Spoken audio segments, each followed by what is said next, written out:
Right. కృప మనందరికీ తోడయుండి నడిపించునుగాక. కుడి వచ్చిన బిడ్డలకు అందరికీ, లైవ్లో ఉన్న బిడ్డలకు ప్రభువును రక్షకుడైన యేసయ్య నామమున అందరికీ వందనాలు తెలియపరుస్తున్నా.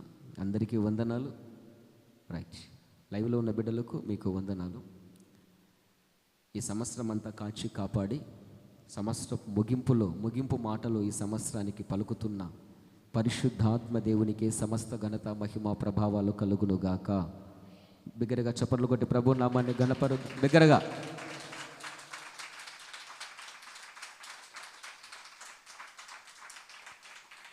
రైట్. ఒకసారి బిగ్గరగా హల్లెలూయా చెప్దామా? మరొకసారి. పొద్దున నిజంగా టిఫిన్ తిని వచ్చింటే గట్టిగా అరిగెళ్ళాక ఫైనల్గా 1 2 3 చప్పట్లు కొడుతూ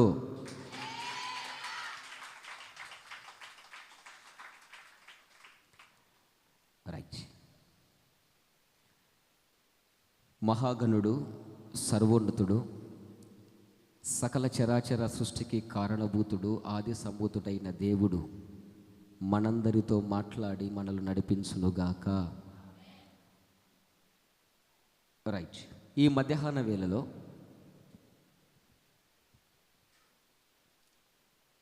ఆత్మదేవుని యొక్క ఆవేదన గమనిస్తున్నారు. డిసెంబర్ సంవత్సరానికి ముగింపు నెలలో ప్రభు మాట్లాడుతూ వస్తున్న విధానాలు, ఇప్పటి మెసేజ్లు 11 నెలల కంటే ముందు ఉన్న మెసేజ్లు పరిస్థితులు వేరు. కావాల్సింటే చూసుకోండి. కాకపోతే మనకున్న పరిస్థితిని బట్టి కొన్ని మెసేజ్లు వెళ్ళిపోవడం, డిస్టర్బెన్స్ కావడం, అప్లోడ్ కాకపోవడం. నూతన సంవత్సరంలో దేవుడు ఆ కొరతలన్నీ తీర్చునుగాక. రైట్. బయటికి వెళ్ళలేకపోయాయి. సంవత్సరం ముగింపులో డిసెంబర్ నెలలో వచ్చేటువంటి ఉపదేశాలు చాలా వేరియేషన్గా ఉంటాయి. దానికి వీటికి ఒక ప్రత్యేకత అనేది ఉంటుంది. మీరు జాగ్రత్తగా గమనిస్తే ఆ నడిపింపు కలిగి, ఆ ఆత్మ పరిపక్వత కలిగి, ఆ స్పిరిచువాలిటీలో ఉన్నోళ్ళకు డిఫరెన్స్ కనిపిస్తుంది తప్ప మిగతా వాళ్ళు క్యాచ్ చేయలేరు. దాన్ని మీరు క్యాచ్ చేయాలని నేను ఈ మాట చెప్తున్నా, గ్రహించాలని ఈ మాటలు చెప్తున్నా. రైట్. ఈ మధ్యాహ్న వేళలో సంవత్సరపు ముగింపు ఆరాధనలో దేవుడు మనతో మాట్లాడుతున్న మాట ఏంటంటే, వాక్యాన్ని ఏ మాటలైతే వినటానికి వస్తున్నావో, ఏ దేవుని మాటలు వినటానికైతే సుదూర ప్రాంతాల నుంచి ఇక్కడికి వస్తున్నావో, లైవ్లో ఉన్న బిడ్డలు, నీవు దేవుని కొరకు, దేవుని మాట కొరకు ఎక్కడికెక్కడికైతే వేలకు వేల ఛార్జీలు పెట్టుకొని వెళ్తున్నావో, దేవుని మాట అనగా దేవుని వాక్యం నిష్ప్రయోజనమైపోకుండా కాపాడుకో. ఎందుకు ఈ మాట చెప్తున్నానంటే, దేవుని వాక్యము ఎప్పుడో నిష్ప్రయోజనమైంది, ఎక్కడో నిష్ప్రయోజనమైంది. ఎవరో ఆ వాక్యాన్ని, ఆ మాటలను నిష్ప్రయోజనము చేసుకున్నారు. కనుక ఈ మాటలు కొత్త నిబంధన గ్రంథంలో భక్తుడైన పౌలు మాట్లాడి, అదే మాటలు ఈ ఇయర్ ఎండింగ్లో చివరి ఆరాధనలో, ఆదివారపు ఆరాధనలో, మీరు కూడా దేవుని వాక్యాన్ని నిష్ప్రయోజనము చేసేవారిగా ఉండకండి అని ఇక్కడున్న బిడ్డలతో, ప్రస్తుతపు బ్రతికున్న లైవ్లో ఉన్న మీతో మాట్లాడుతున్నాడు.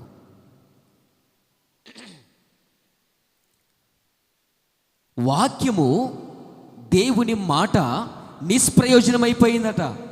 ఎక్కడా? రండి చూద్దాం. అపోస్తలుడైన పౌలు హెబ్రీయులకు రాసినటువంటి పత్రిక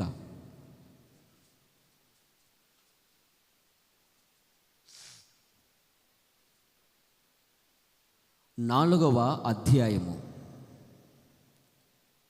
అపోస్తలుడైన పౌలు హెబ్రీయులకు రాసిన పత్రిక 4వ అధ్యాయము 2వ వాక్యాన్ని జాగ్రత్తగా మనము ధ్యానిద్దాం. వారికి ప్రకటింపబడినట్లు. అందరు తీసినారా? వారికి ప్రకటింపబడినట్లు. ఒక్క నిమిషం. ఎవరికో ప్రకటించబడిందట. వాక్యాన్ని చదువుతున్నప్పుడు జాగ్రత్తగా మీరు చదవాలి. ఇందులో present tense, past tense, future tense 3 ఉంటాయి. గొర్రెల గుంపులాగా లడలడల కొట్టుకొని పోకూడదు.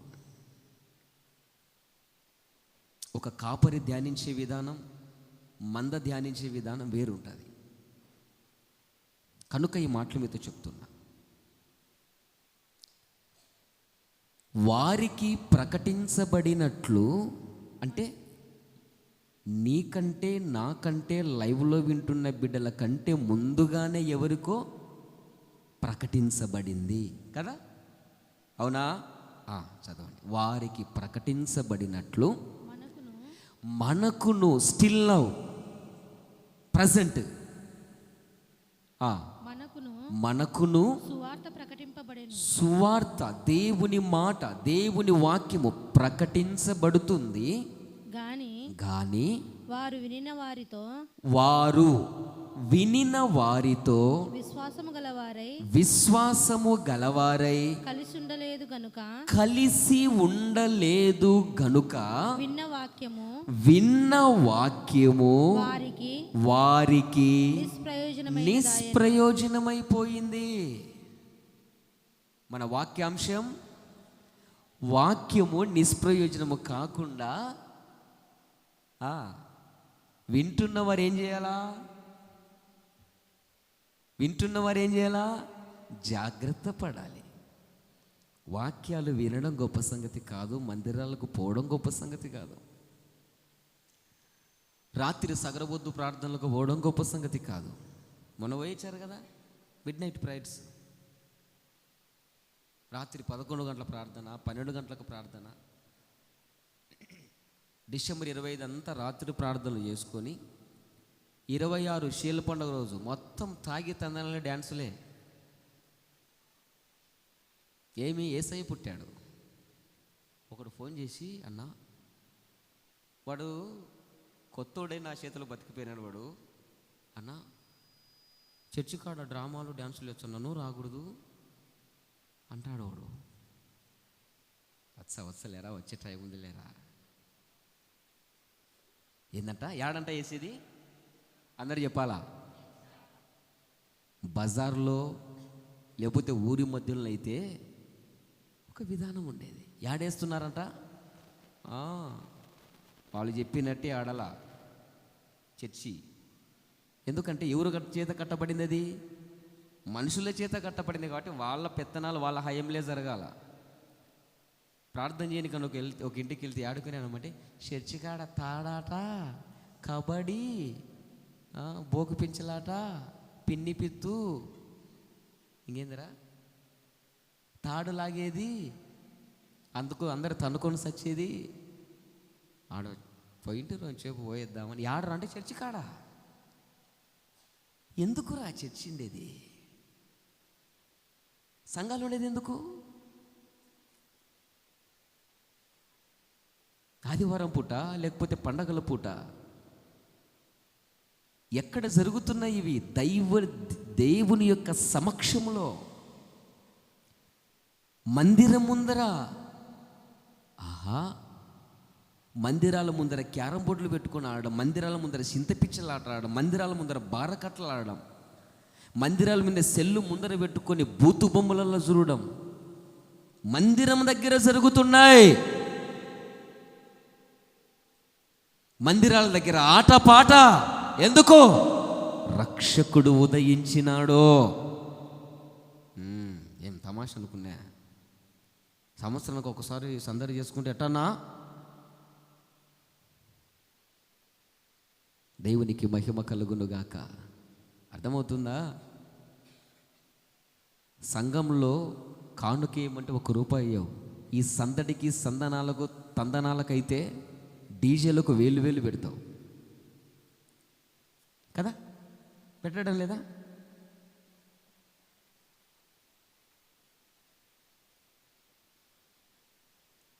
దుష్టుడు ఏ విధంగా ప్రజల్ని ఒక ఆట ఆడుకుని, ఒక ఫుట్బాల్ ఆడుకుంటున్నాడో చూడు.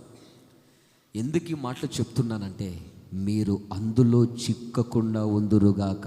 చప్పట్లు కొట్టి ప్రభు నామాన్ని కనపడదాం.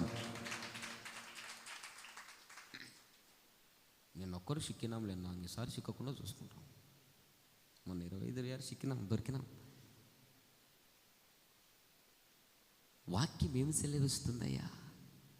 ఏం సెలవిస్తుందయ్యా? దుష్టుల ఆలోచన చొప్పున,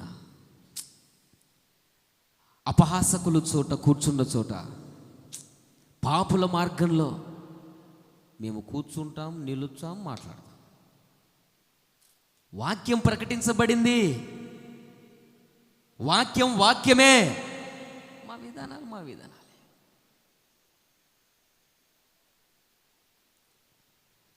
దుష్టుల యొక్క చొప్పున నేను ప్రత్యేకంగా క్రిస్మస్ చేశావు. దుష్టుల ఆలోచన చొప్పున, అపహాసకులు చేసే క్రిస్మస్, పాపులు చేసే క్రిస్మస్ నువ్వు చేసావు. వారికి నీకు తేడా వచ్చా ఏంటి? నీ క్రిస్మస్ పండగకుండా ప్రత్యేకత ఏంటి చెప్పు? అందరిలాగా స్టార్ పెడితివి, ఆమె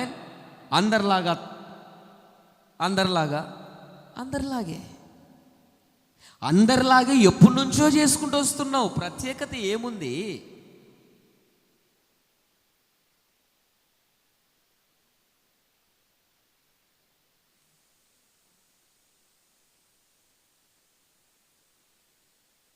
ఆలోచన చేసుకో. వారికి ప్రకటించబడుతున్నట్లుగానే మీకు ప్రకటించబడుతుంది. దినాలు ఏ విధంగా ఉన్నాయో తెలుసా? నోవాహు దినాలు ఉన్నట్లు సబ్జెక్ట్నంతా నింపుకున్నోడు గుండెల్లో భయం పుట్టి, అందుకే దేవుని కృపను బట్టి పండగ పుట్టి సంధి లేకుండా దింకపోయినాను.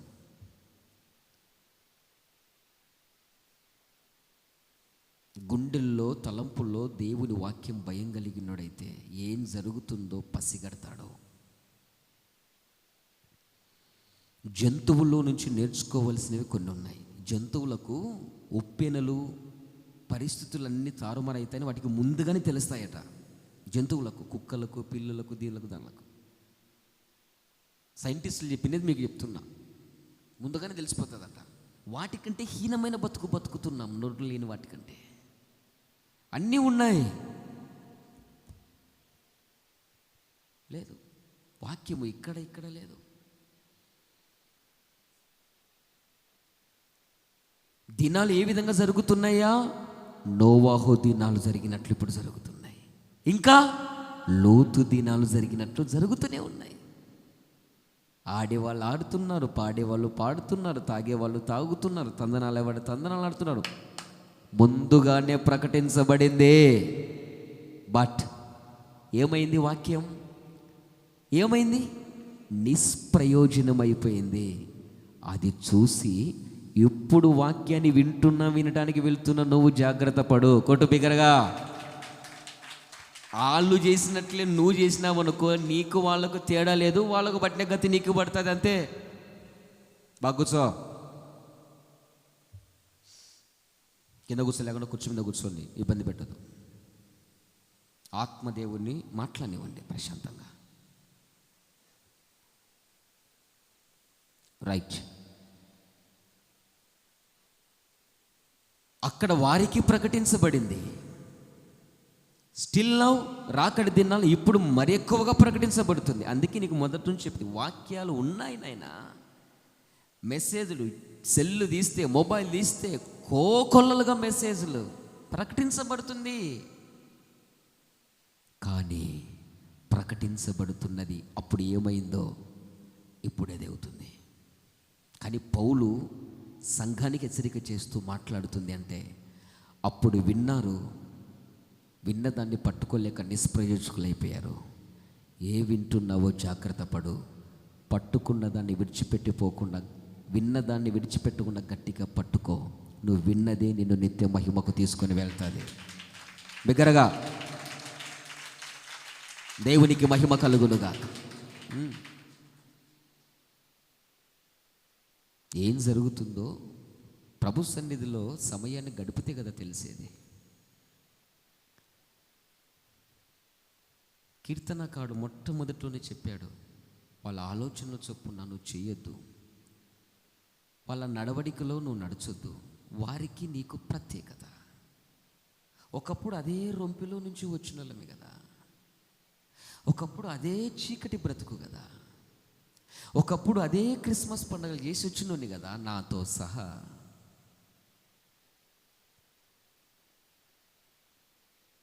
ఇరవై 26వ తారీఖు డ్యాన్సులు వేసుకుంటే ఇష్టానుసారంగా బజార్లో ఉండి బోకరోళ్ళ మాదిరి తైతకలన్నోళ్ళం కదా.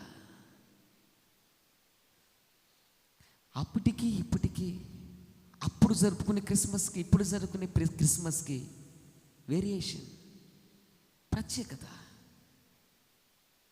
ఒకప్పుడు బట్టలు లేకపోతే ఇంట్లో వాళ్ళ ముక్కు తిప్పలు పెట్టేవాడిని.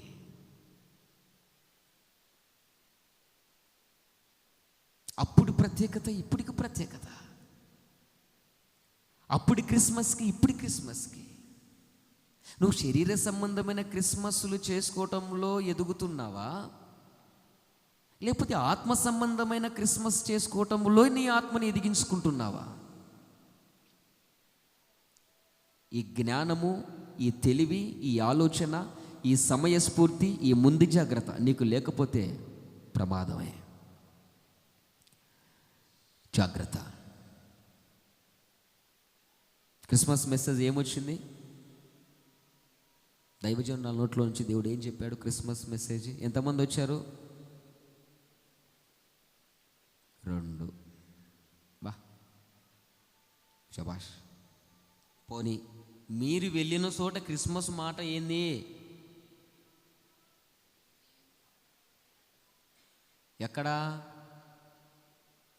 ఎక్కడది? ఎక్కడ ప్రకటించబడింది? ఇక్కడనా ఇన్నా? మళ్ళీ చెప్పండి. నాకు అడ్రస్ లేకుండా చెప్తే, ఇక్కడ నీవు జీవించే సంవత్సరములు మీరు వెళ్ళిన చోట, మేము వెళ్ళిన చోట ఏముంటుందనే? గొల్లలు, జ్ఞానులు, నక్షత్రము, సాంబ్రాణి, ఏంది బోలెము, బొచ్చ, ఇదే కదంగా. పొత్తిగుడులతో చుట్టబడే,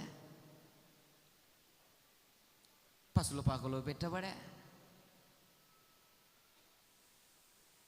ఏం విన్నావు? అందుకే నా కూర్చుంటాను, నిద్ర వచ్చి నిద్ర పోయిరన్నా. ఎన్ని గంటలకు పోయింది? మళ్ళీ 11 గంటలకు, రాత్రి 12 గంటలకు పాడుతానన్నా. సామాన్యమే కాదు. అప్పుడే పెడతాను. ఏం చేయనికి? ఇంట్లో నిద్రపోదమ్మా, సంవత్సరానికి ఒకసారి చర్చిలో నిద్రపోయే. క్రిస్మస్ పండుగ కదా ఈరోజు, ఏసైతో వాడు నిద్రపో. బాధలేస్తుందండి. ఎవరినో కించపరచాలని మాట్లాడలేదు, ఎవరికో నేను వేలెత్తి చూపేలేదండి. వారికంటే నేను ఏదో జ్ఞానవంతుని కాదండి. తేడా తెలుసుకోండి మీరే.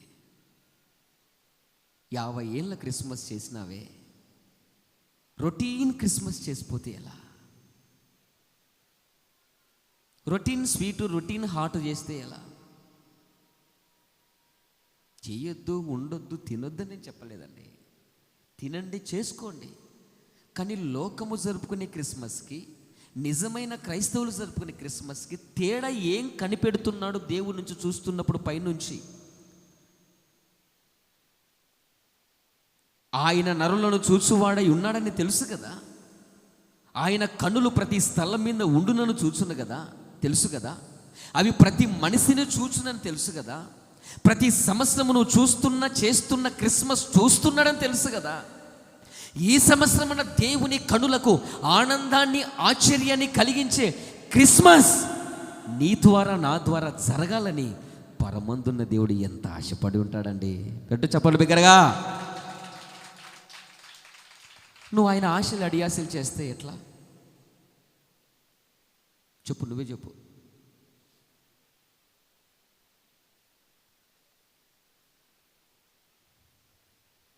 ఇక రొటీన్ క్రిస్మస్ చేసేది మానుకోండి. దినాలు నోవహు దినాల్లాగా ఉన్నాయి, దినాలు లోతు దినాల్లాగా జరగబోతున్నాయి. ఎగ్జాక్ట్గా ప్రారంభంలో ఏది జరుగుతుందో ముగింపులో అదే జరగబోతుంది. జాగ్రత్త. కాబట్టి ఇప్పుడు ప్రస్తుతం నీకంటే ముందు నీ పితరులకు, ఆత్మ సంబంధమైన మన పితరులకు, బైబిల్లో గ్రంథంలో ఉన్న పితరులకు వాక్యము ముందుగానే ప్రకటించబడింది. నా వైపు చూడండి, ఎప్పుడు ఆమె అంటానో తెలియదు. ముందుగానే ప్రకటించబడింది ఏంటి? వాక్యం. అయితే అక్కడ ప్రకటించబడిన వాక్యం ఏమైంది? చెప్పాలా నోరు తెరిసి? బాగా కూర్చోమా. ఏంట్రా నన్ను వాక్యం చెప్పింది సార్ లేదరా? సర్దివి గిద్దివి అన్ని దిలు ఏమన్నా మజ్జెక్కినారేటా? ఇదే నా నేర్చుకుంటున్నది. కాళ్ళు నొప్పులు, కీళ్ళ నొప్పులు, ఒళ్ళు నొప్పులు, నడువు నొప్పులు ఉన్నోళ్ళు యాడికి? ఆసుపత్రి కాదు, నేను ఆయుర్వేద మందిలే పైన కూర్చోనారా. కుర్చీలు చూడు ఎన్ని ఖాళీగా ఉన్నాయో, ఆడ కూర్చోవచ్చు కదా. దైవజనం ముందర కుర్చీలు కూర్చోలేనా? వాళ్ళు కూర్చున్నోళ్ళు ఏందో ఈ వ్యవహారం అర్థం కాదు. మళ్ళీ ఈ పల్లెటూరుల్లో మన కొరకే కదా దేవుడు కుర్చీలు పంపించింది. బయట వాళ్ళు చెవునికి అయిన కుర్చీ, నేను పెద్ద పెద్దోళ్ళు వచ్చిన కుర్చీ మర్యాద కింద కూర్చోవాలంతేగా. నేను కూర్చొని వాళ్ళు కూర్చోబెడతా కింద. కుర్చీ తెచ్చానాడు, నన్ను వద్దులేనా, నీ ముందర కూర్చోలేనా. వాళ్ళ వయసు చూచే ఎంతో. మందిరంలో కూర్చోండి, వాక్యాన్ని శ్రద్ధగా వినండి, డిస్టర్బ్ చేయొద్దు. క్రమము కాదు అది, మర్యాద కాదు అది. మోకాలు పైకి లేపుకోవడం, గోడలు కానకడం, కాలు చాపుకోవడం, గడ్డం కింద చేతులు పెట్టుకోవడం, 45 నిమిషాలు, అర్ధగంట, గంట కూర్చోడానికి ఇబ్బంది పడుతున్నారే. ఎంత షోలు కోసుకునేవాడిని తెలుసా వాక్యం అంటే? అన్నీ వినను నేను. నా ఆత్మకు క్షేమాన్ని ఏది కలగజేస్తుందో అట్లా కూర్చుంటే నేను చేసిన ట్రైనింగ్లో 3 గంటల సేపు కదలకూడదు. అట్లా కొంతమంది నిలిచినారు, మీలాంటి వాళ్ళు రాలిపోయినారు. అమ్మో స్వామి ఏం కదలకూడదంట, మెదలకూడదంట, ఇంత కట్టదిట్టాల ఏడప అని చెప్పేసి మాతో పాటు వచ్చిన వాళ్ళు. ఎందుకు ట్రైనింగ్ పీరియడ్? టెస్ట్ చేయనికి.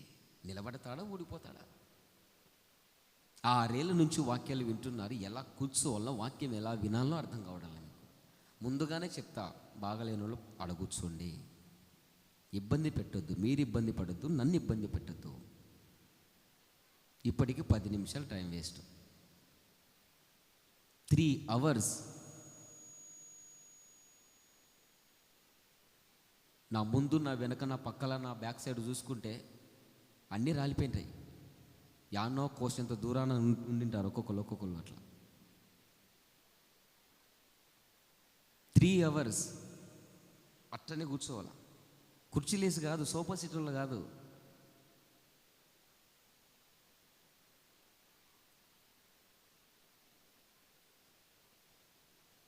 ఆ స్థితిలో నుంచి వచ్చిన వాళ్ళమండి. ఏదో పై స్వరూపాన్ని కానొచ్చదంతే. అందుకే అన్నారు 6 ఏళ్ళ నుంచి పై స్వరూపాన్ని చూసి పిల్ల బచ్చగాడు 3 నెలలకి పెళ్ళి ఎత్తుకొని సర్దుకొని పోతాడని. 6 సంవత్సరాలు అయింది నాతో నిలిచిన దేవుడు ఇక్కడ 6 ఏళ్ళ నుంచి ఉండబట్టి. ఈయన చేత ఏమవుతుంది? మంచి మేధావుల చేతనే కాలేదు. నిజమే, నేను కూడా అదిగా చెప్పాను. నా చేత కాదనే కదా ఒప్పుకుంటున్నది. ఏమన్నా నా చేత అయితే ఎప్పుడు నేను ఇది మా బలము, మా శక్తి, మా జ్ఞానము, మేమే అంటే ఎప్పుడన్నా అనలేము కదా. నేను కూడా అదేగా చెప్పేది. ఏంటయ్యా అంటే అదిగో బాప్తిసం ఇచ్చి యోహానుకు ముందు నడిచిన దేవుడను, మీ వెనక, మీ ముందు, చుట్టుపక్కల మిమ్మల్ని ఆవరించి మిమ్మల్ని నడిపిస్తున్న దేవుడను నేనే, సర్వశక్తి కలిగిన యేసయ్యను.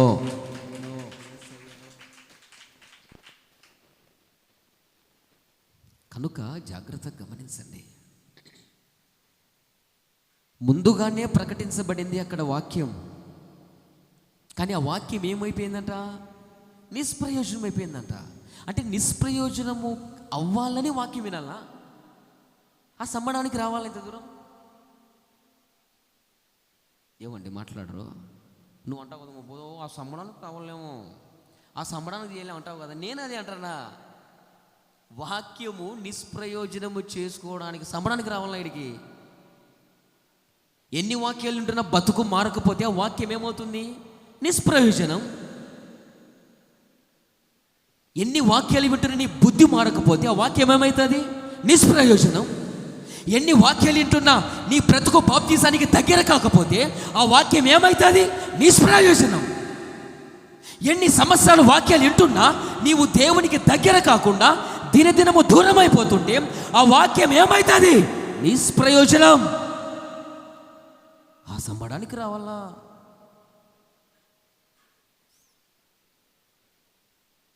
ఒకడు అంటున్నాడు, అన్న ఈ నుంచి 50 రూపాయలు 60 రూపాయలు 100 రూపాయలు ఛార్జీ పెట్టుకొని పోతుందన్న. మంచిదేరా, ఏం చేయనికి పోతుందిరా అంటే, అదో సంభం ఎవరుండి కూడా కూర్చోబెట్టి పక్కన చెప్తుందంట, ఈ సంభం నాది. ఓహో, సంబాన్ని ఆనుకొని వాక్యం వింటుందని. అంటే వాక్యమా తొక్కనన్న, సంబానికి ఆనుకొని నిద్రపోనికి పోయొచ్చు. అది మధ్యాహ్నం పెడతారో తిని మళ్ళీ రావడం. యాడికి పోయినామంటే మందిరానికి. యాడికి?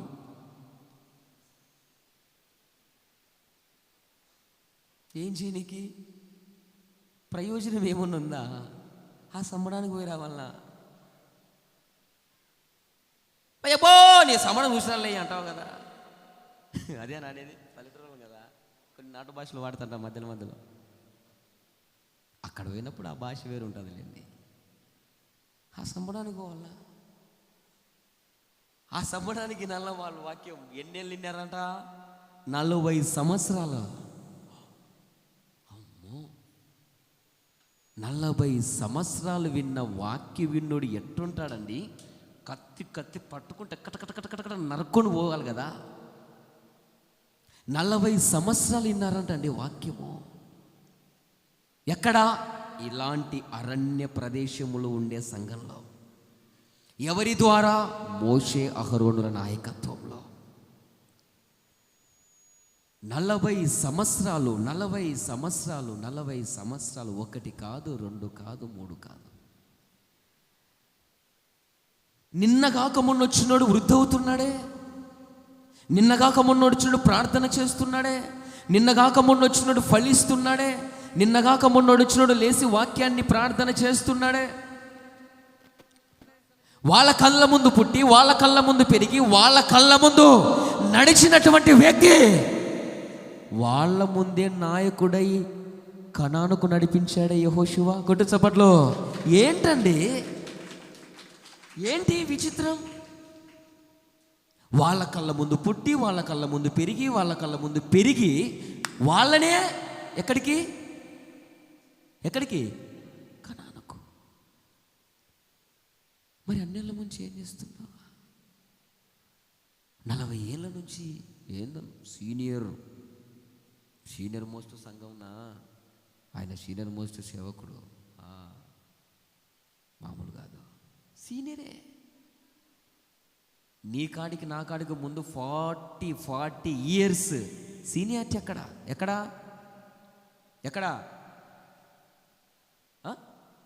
ఎక్కడా? అరణ్యంలో 40 సంవత్సరాలు సీనియారిటీ కలిగిన వాళ్ళు ఏమైనారయ్యా? వాక్యాన్ని ఏం చేసుకున్నారయ్యా? నిష్ప్రయోజనం చేసుకున్నారు. హోరిని ఈ సమ్మడానికి పాపం అన్యాలంగా మోసే తాతను కనాను చూడుకుని వెళ్ళారు కదరా. ఆ ప్రార్థన చేసినప్పుడల్లా మోసే చాప్టరు నాకింటే విచిత్రమైన మాట ఏంటంటే, ఇండ్లు కట్టుకున్నాడంట, గృహప్రవేశాన్ని చేయలేదంట. ఎవరిని? ఎంత బాధ లేస్తుందండి, ఎంత బాధ లేస్తుంది చెప్పండి. ఆ బాధ ద్వితీయోపదేశకాలు అంటారు, మీరే మీకుండనే ఎక్కడికి వెళ్ళలే? ఏమైందయ్యా? వాగ్దానాలు ఏమయ్యాయా?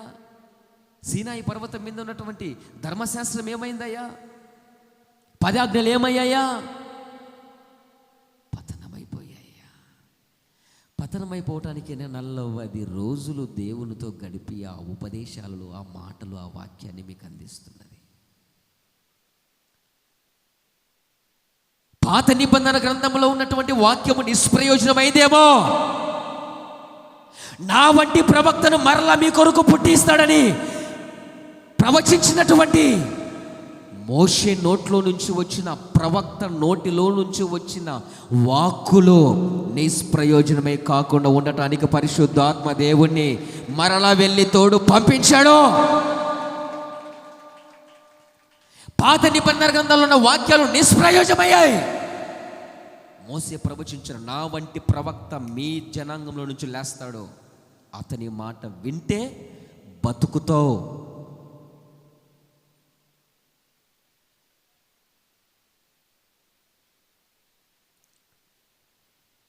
ఆ వాక్యాలు విని యెహోషువ తరములాగా వృద్ధి చెందేవారు కొందరైతే, ఆ వాక్యాలు ఉపదేశాలు వింటూ పాత నిబంధన గ్రంథంలో ఉన్న ఇశ్రాయేల్ ప్రజలాగా 40 సంవత్సరాలు సీనియారిటీ కలిగినటువంటి వారిలాగా పాడైపోయి పతనమైపోయేవారు కోకొల్లలుగా ఉన్నారు.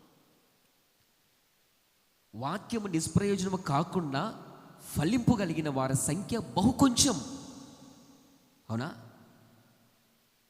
విన్న వాక్యము వ్యర్థమైపోయి నిష్ప్రయోజనమైపోయిన వారి సంఖ్య ఎక్కువ. చూడండి, ఇప్పుడు ఇది ఒక కాలేజ్, ఒక స్కూల్ అనుకో. ఈ కాలేజ్ 10th 300 మెంబర్స్ అనుకో. బోధించే లెక్చరర్ లేకపోతే టీచర్ అందరికీ కలిపి లెసన్ చెప్తాడా? లేకపోతే 300 మందికి 300 గదులు ఏర్పాటు చేసి ఒక్కొక్క రోజు ఒక్కొక్క గదిలోనికి వెళ్ళి చెప్తాడా? చెప్పాలా? అవునా? మళ్ళీ ఎందుకు కొద్ది మంది టాపర్గా నిలబడుతున్నారు, కొద్ది మంది పాస్ అవుతున్నారు, కొద్ది మందే ఉన్నత స్థితిలో ఉంటున్నారు? ఈ ఫెయిల్ అయ్యే సంబడానికి ఈయనకి పొద్దున అమ్మలేసి ఏం చేయాలా? క్యారియర్ కట్టాలా, సర్ది కట్టాలా, సర్దిగుడ్డలో. వీడి పెద్ద సిదిగి సించి అరగపుట్టు పోతాడని చీకట్లో వేయాల, కోరిన వంట చేయాల, కోరిన బాటలు, కోరిన క్యారియర్ బ్యాగు, కోరిన లగేజ్ బ్యాగు, కోరిన బుక్కులు పెట్టుకోనికి బ్యాగు. తీర రిజల్ట్ ఏందిరా? 3 ఈ సమ్మడానికి పోవాల కాలేజీకి. ఈ సమ్మడానికి తల్లిదండ్రులు అంత కష్టపెట్టాల, ఫీజులు కట్టి. ఎందుకో నా కొడుకు నా కూతురు ఫెయిల్ అయింది, నాది ఎవరిది తప్పు?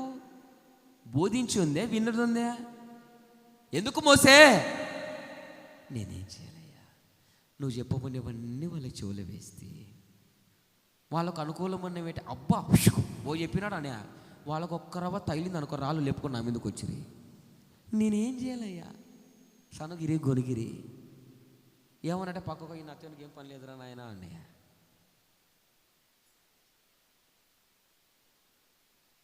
ఏంటి సంవత్సరం పొన్న నువ్వు చదివిన చదువు వచ్చే రిజల్ట్స్లో నువ్వు ఫెయిల్ అయిపోతే తప్పు నీదా? బోధించే ఉపాధ్యాయుందా? అందరికీ కలిపే కదా చదువు చెప్పేది. ఏ సబ్జెక్టుకు సంబంధించిన టీచర్ ఆ సబ్జెక్టు ఉన్నాడు కదా. నువ్వు ఫెయిల్ అయితే అడగాల్సింది ఎవరిని? దండియాల్సింది ఎవరిని? ఏమర్రా? ఎవరిని? టీచర్ను, విద్యార్థినా? అది అప్పుడు కాలం. చింతపండు వడగొడుతున్నారు సరిగ్గా చదువుకుంటే కనుక. ఎప్పుడు ఏం మా పిల్లని కొడుతున్నామంట? అట్ట కాదురా, వాడు కోతి వీక్కున్నట్టు ఇక్కడ ఊసిపోయిందిరా జుట్టు అంటే మా ఇష్టం ఎట్టేనా వచ్చాం. ఇప్పుడు ఫెయిల్ అవుతుంటే ఇప్పుడు ఏమనకూడదంట, ఏమనకూడదంట. మొన్న రీసెంట్గా ఒక మెసేజ్ పంపించాడు, ఒక హెడ్ మాస్టర్ రిజైన్ చేసేసినాడంట, ఉద్యోగానికి రిజైన్ చేసినాడు. ఎందుకు? ఈ చదువులు మేము చెప్పలేమయ్యా, పిల్లలు కొట్టకుండా తిట్టకుండా కోతినాయలాగా తయారైపోతున్నాయి. చినిగిన బట్టలు, చింపిన బట్టలు, ఆ ముళ్ళతారల మడలేసిపోయి బట్టలు చింపుకుంటారు చూడు, అట్ట వీళ్ళని చూసుకుంటూ మేము పాఠాలు చెప్పలేమయ్యా, ఈ ఉద్యోగం నాకు వద్దయ్యా, దీనికి నేను అర్హుడిని కాదని రిజైన్ చేసేసానంట హెడ్ మాస్టర్ పోస్టుకు. చదవలేదా? ఇట్టాడు చదవరు మీరు, ఇట్టాడు అవసరం లేదు మీకు. ఇప్పుడు ఏం చేస్తున్నాడో తెలుసా? ఫెయిల్ అయితే ఏమి లక్షలు జీతాలు కడుతున్నామే, లక్షలు స్పెషల్ ఫీజు అంటే, వ్యాన్ ఫీజు అంటే, ఈ ఫీజు అంటే చేస్తున్నామే. మీకు చదువు చెప్పే శాత కాదని ఏం చేస్తున్నా తెలిసిన? స్కూళ్ళు మారుస్తున్నారు. కాలేజీలు మారుస్తున్నారు, టీచర్లు మారుస్తున్నారు. ఇంతమందిని మార్చినాడు ఫెయిల్ అవుతా ఆడు పాస్ అవుతారా అంటే అది లేదే. ఏమా ఇంతమందిని మార్చినా ఓరి మా నాయన ఇంత ప్రయాసపడుతున్నారు, నన్ను ప్రయోజకుని చేయడం కొరకు నేను కష్టపడి చదవాలరా అనుకుంటాడా? కుక్కతో ఒక వంకర యాడుకైనా అదే బుద్ధే. ఎన్ని కాలేజీలు మారినా, ఎంతమంది టీచర్లు మారినా, ఎన్ని స్థలాలు మారినా ఫెయిల్ అవుతూనే వస్తున్నాడే. ఎందుకు? బహు కొద్ది మంది మాత్రమే ఒక స్థితిలో ఉండగలుగుతూ పాస్ అవుతా వస్తున్నారంటే చదువు వాళ్ళు పట్టుకుంటున్నారు. ఉపాధ్యాయుడు చెప్పే మాటలు, ఇదిగో ఈ క్వశ్చన్ ఇంపార్టెంట్, ఇది ఆన్సర్ ఇంపార్టెంట్, ఇది ఎగ్జామ్కి వస్తుంది, ఈ మోడల్గా వస్తుంది, ఈ మోడల్గా వస్తుంది, ఈ రకంగా వస్తుంది, ఇది అవి రిసీవ్ చేసుకుని జాగ్రత్తగా జ్ఞాపక శక్తితో పెట్టుకుంటున్నారు. కాబట్టి కొద్దిమంది పాస్ అవుతున్నారు. ఫెయిల్ అయ్యేవారి సంఖ్య ఎంత? ఎక్కువ. పాస్ అయ్యేవారి సంఖ్య ఇప్పుడు అదే నేను కూడా చెప్తున్నా. అటు పోయి మళ్ళీ ఇటు వచ్చిన బయటకు పోయి అర్థమవుతుందని. వాక్యం విని వాక్యానుసారంగా బ్రతుకు మార్చుకొని దేవుని దగ్గరికి వచ్చే వాళ్ళ సంఖ్య ఎంత? మాట్లాడరా? మీకోసం వేరుంది, మాట్లాడరు. ఇప్పుడు తినేది అరిగించుకోండి.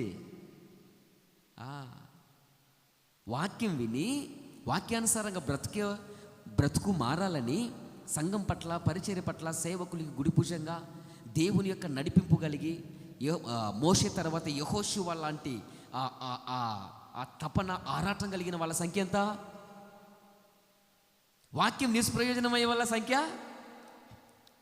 ఆ గుంపే అన్నా మాతోనే మాట్లాడుతున్నాడు మా దేవుడు. నీతోనే మాట్లాడేది, మనం బతుకు మార్చుకో. ఇన్నాళ్ళు ఉపదేశించిన ఉపదేశాలు నిష్ప్రయోజనమైపోయాయేమో. లైవ్లో ఉన్న బిడ్డలో, ఇక్కడ కూర్చొని వింటున్న బిడ్డలో, ఇన్నాళ్ళు విత్తిన విత్తనాలు నిష్ప్రయోజనమైపోయాయేమో. ఈ వాక్యం అనే విత్తనాలు సారవంతముగా లేవేమో. రైతుకు తగినటువంటి పంట ఇచ్చేటువంటి రీతిలో నువ్వు లేవేమో.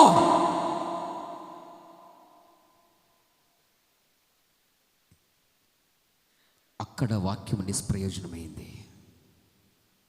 ఇప్పుడు వాక్యము అదే రీతిగా నిష్ప్రయోజనమైతే ఎలా?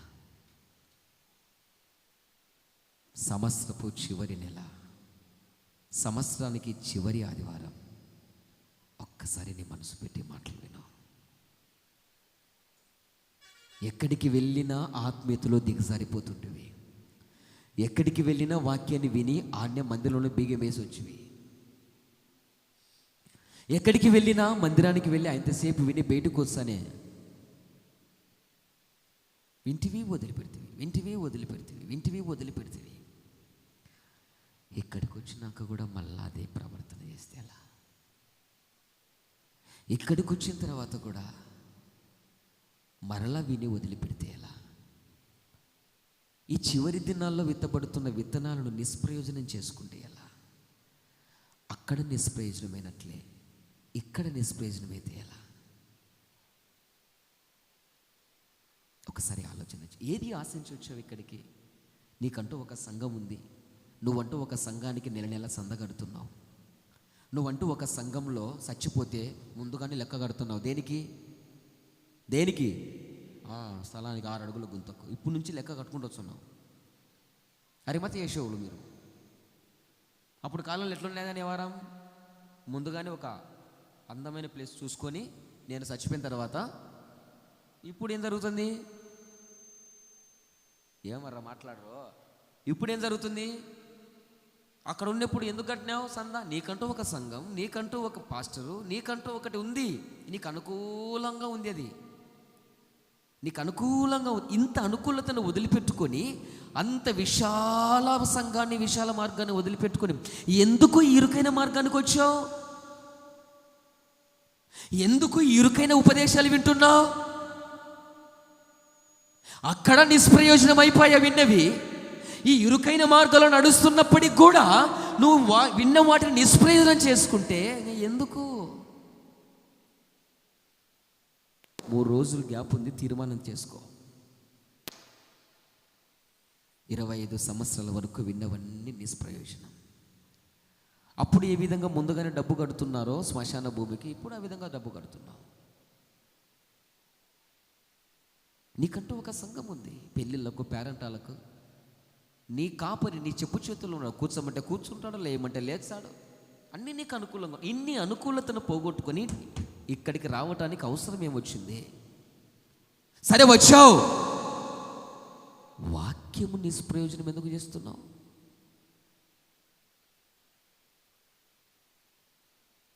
నిష్ప్రయోజనం అయిపోయే రీతిగా ఎందుకుంటున్నావు? ఇక్కడ నిస్సారమైన భూమిగా ఎందుకు తయారవుతున్నావు? సారవంతమైన భూమిగా ఎందుకు తయారు కాలేకపోతున్నావు?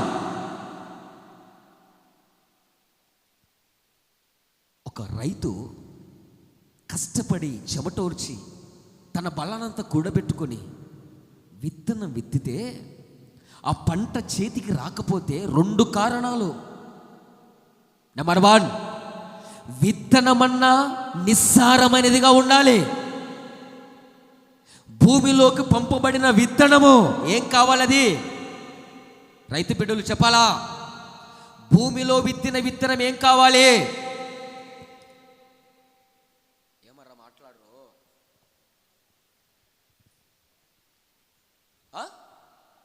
రావాలా?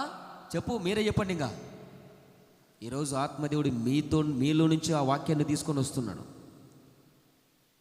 మొలకన్న రావాలా కదా? ఈ 2 కదా జరగాల్సింది. విత్తనము కుళ్ళిపోయిందంటే లోపము ఎక్కడున్నట్లు? విత్తనములో. ఎందుకు? ఆ విత్తనము సారవంతమైన విత్తనము కాదు. ఆ విత్తనములో ఆ మొలకెత్తడానికి కావలసిన ఆ శ్రేష్టమైన విత్తనము కాదది. ఇర్మీయా గ్రంథంలో నేను శ్రేష్టమైన విత్తనాలు నాటాను, అది మొలకెత్తలేదంటే ఆ విత్తనంలో సారము లేదు, సత్వము లేదు, శక్తి లేదు. ఏంటి విత్తనం? దేవుడు చెప్తున్నాడు, విత్తుటకు విత్తువాడ బయలుదేరుతున్నాడు. వాక్యాన్ని విత్తనంతో పోలుస్తున్నాడు.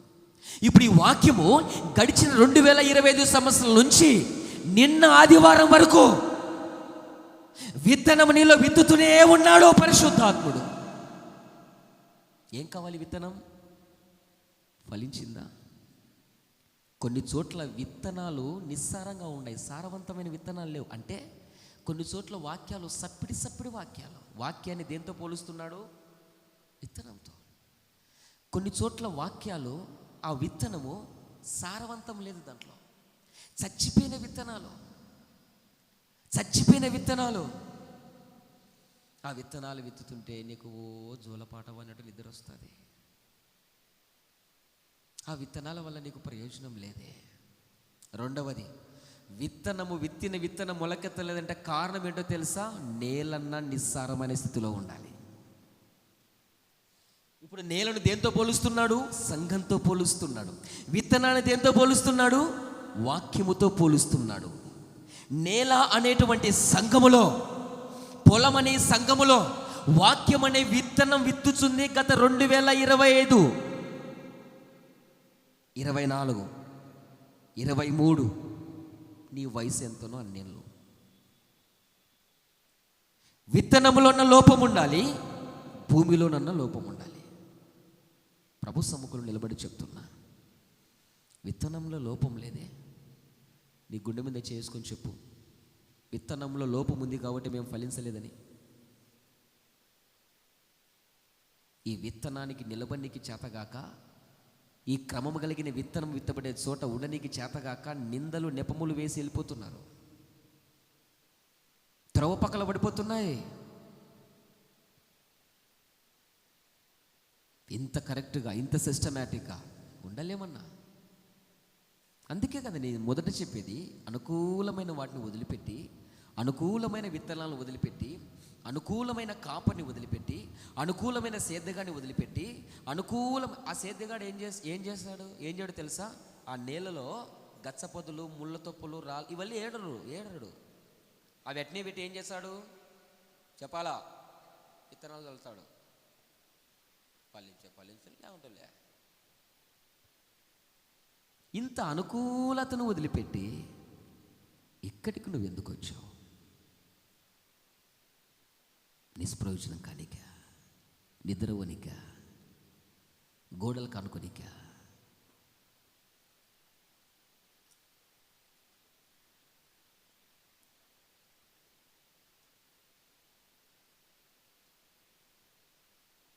అక్కడ నిష్ప్రయోజనమైంది, ఇక్కడ నిష్ప్రయోజనం అవుతుంది.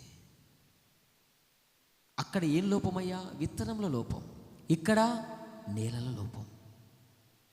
విత్తనం లోపం లేదు ఇక్కడ. దేవునికి మహిమ కలుగును గాక. వాక్యంలో లోపం లేదు ఇక్కడ.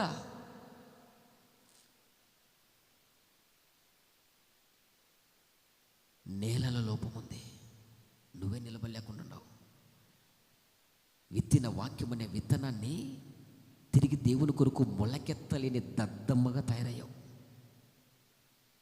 ఈడ వింటా విడిచిపెడతావు, ఇష్టానుసారమైన బతుకుతావు. ఈడ తింటావు, ఈడ వింటా విడిచిపెడతావు, మళ్ళీ బయటికి వెళ్ళి ఇష్టానుసారమైన వ్యవహారాలు, ఇష్టానుసారమైన కూతలు, నీ విధానం, నీ పరిస్థితి అంతే. నీకు చేతగాల ఇక్కడ ఈ విత్తనం దాటికి నిలవనీకే. అలాంటప్పుడు మానేయి.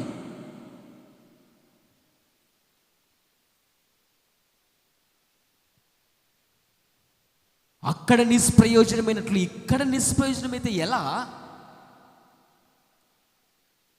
మొదట వారికి ప్రకటించబడింది, ఇప్పుడు మీకు ప్రకటించబడుతుంది. ఆ ప్రకటింపబడిన దానికి ఇక్కడ ప్రకటించబడుతున్నానికి వేరియేషన్ ఏంటి? ఆ క్రమానికి ఈ క్రమానికి తేడా ఏంటి? ఈ తేడా గమనించుకోకుండా ఎందుకు? ఏ భూమి నువ్వు? ఇంతకు నాకు అర్థం కాదు. రైతు కష్టార్జితాన్ని, విత్తిన విత్తనాలకు రైతుకు ప్రతిఫలము పంటనిచ్చే భూమివా, లేకపోతే సారవంతము లేని భూమివే, నిస్సారమైన భూమివే? ఏం మొలుస్తున్నాయి నీ భూమిలో? ఏం మొలుస్తున్నాయి భూమిలో? ఆరాధన చేత, ఆరాధనలో ఈ భూమి అనే మీ సంఘములో, ఈ సంఘములో దేవుని యొక్క ఆరాధన చేత మీలో ఉన్న చెత్త చెదారము, మీలో ఉన్న కంప మండలు ఇవన్నీ కొట్టివేయబడుతుంది పరిశుద్ధాత్ముని ద్వారా. ఆరాధన తరువాత శ్రేష్టమైన భూమిలో వాక్యం అనే విత్తనం విత్తుచుంటే ఇంకా ఏం మొలుస్తున్నాయి వాటిని అనిచేటివి? ఇన్నేళ్లను విన్న వాక్యములో ఏమి రిజల్ట్ వచ్చాయి? విత్తుచున్న పరిశుద్ధాత్మునికి ప్రతిఫల పంట ఎక్కడ?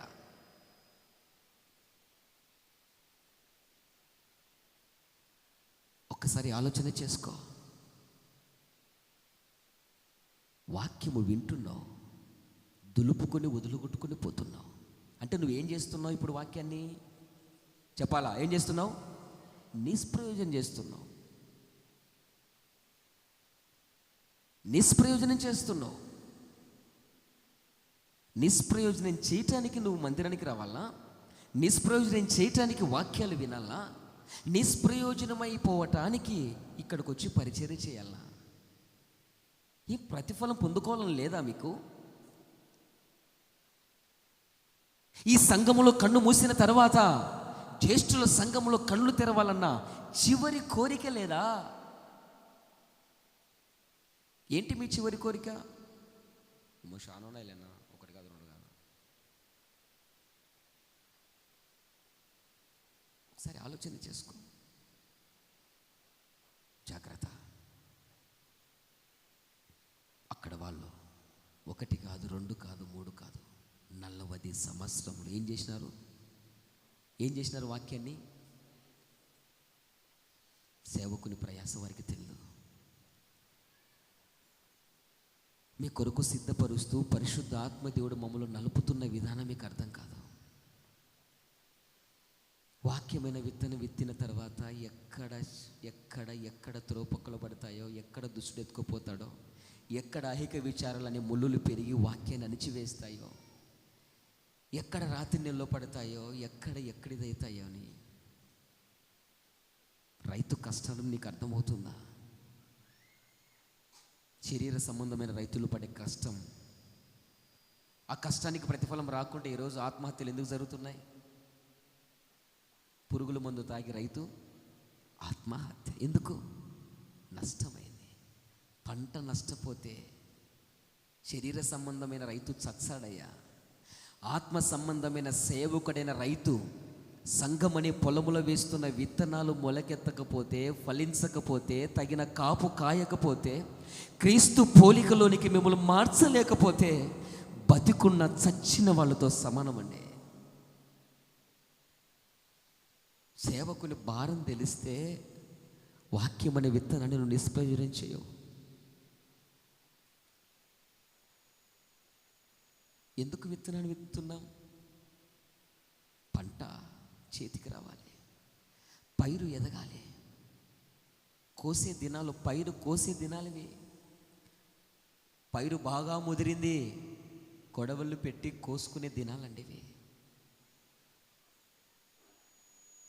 నువ్వు ముదిరిపోతున్న పంటవో, చేతికి నిక్కిన పంటవో, పాడైపోతున్న పంటవో నిన్ను నువ్వు చూసుకో. మందిరానికి వెళ్తున్నా ఓ క్రైస్తవులారా.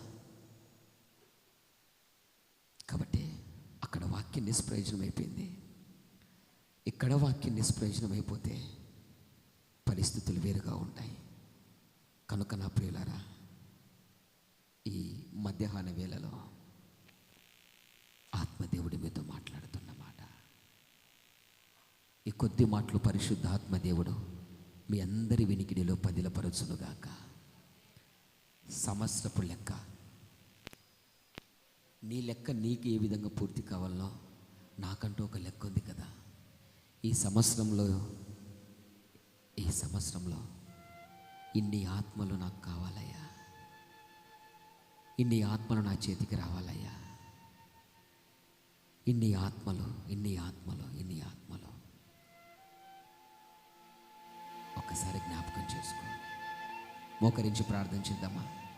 ఈ కొద్ది మాటలు పరిశుద్ధ ఆత్మదేవుడు మనందరి వినికిడిలో పదిలపరచునుగాక. ఆమేన్.